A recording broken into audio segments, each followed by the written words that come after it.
న్యాయం అనిపించడం కాకపోతేనే ఇలాంటి పని చేస్తాను.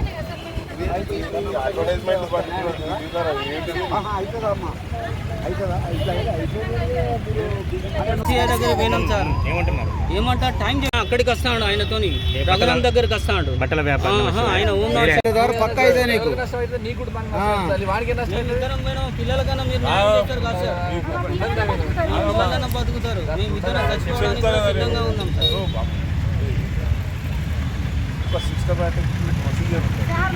ఎన్ని రోజులు 25 రోజులు అయింది సార్, మేము ఆగలేకపోతే దుకాణం పెట్టి చేసుకున్నాం. మిగతా అమౌంట్ ఇవ్వమంటే ఇస్తున్నారు, మీరు ఏమైనా చేసుకోండి. దుకాణం ముంగడ పోతే మారే భర్తనం పోతే న్యూసెన్స్ అంటా.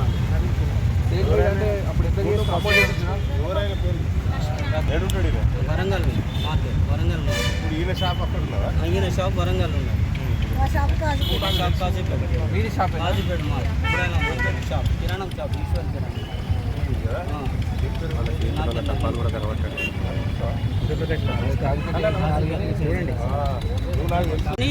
వాళ్ళు అంటారు అడ్వకేట్లో ఏమంటారు, 45 రోజులు అయితే మీకు ఎలాంటి న్యాయం జరగదు, అది గట్టిగా అయిపోతే రిజిస్ట్రేషన్ ఏదున్నా ఇప్పుడే మీరు మాట్లాడుకోండి.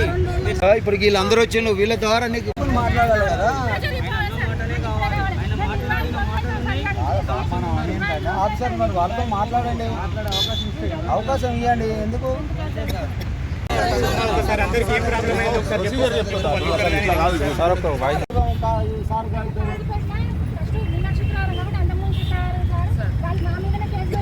వాళ్ళే వచ్చి మా మీద కేసు పెట్టి మా ఇల్లు ఆయన పేరు రిజిస్ట్రేషన్ చేస్తే మా పేరు మీద వాళ్ళే వచ్చి కేసు పెట్టి. అట్లా కదబ్బా, మనకు కోర్టులు ఉన్నాయి.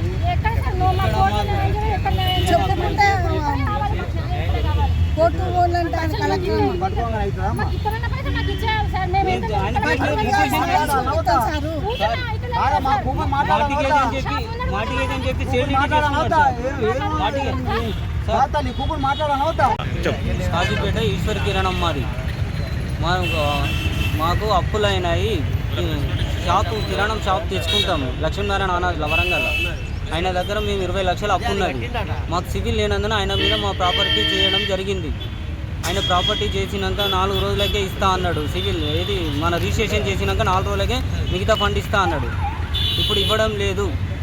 మాకు ఇప్పుడు పురుగుల మందు దాగి రావడమే శరణ్యంగా మా ఫ్యామిలీ మొత్తం రోడ్డు మీద పడ్డారు. ఇప్పుడు మీరే గవర్నమెంట్ 1.5 కోట్ల ప్రాపర్టీ, అది 2,20 లక్షలు. 1 కోటి రూపాయలు పాత బ్యాంకు కొట్టిండు, నేను అప్పున్న బ్యాంకు కొట్టిండు. ఇంకా 1,20 ఇవ్వాలి, ఇవ్వడం లేదు. షాప్ దగ్గరికి పోతే న్యూసెన్స్ అంటాడు ఆయన దగ్గర పోతే. సర్వే నెంబర్ ఎంత? Survey number Eshwar 7 survey number, Kazipet కూరగాయల మార్కెట్, సర్వే నెంబర్ 47 25-6-113 మా అడ్రస్. Survey number 47. పురుగుల మందు దాగి మాకు న్యాయం జరగాలి. పురుగుల మందు దాగి చావడానికి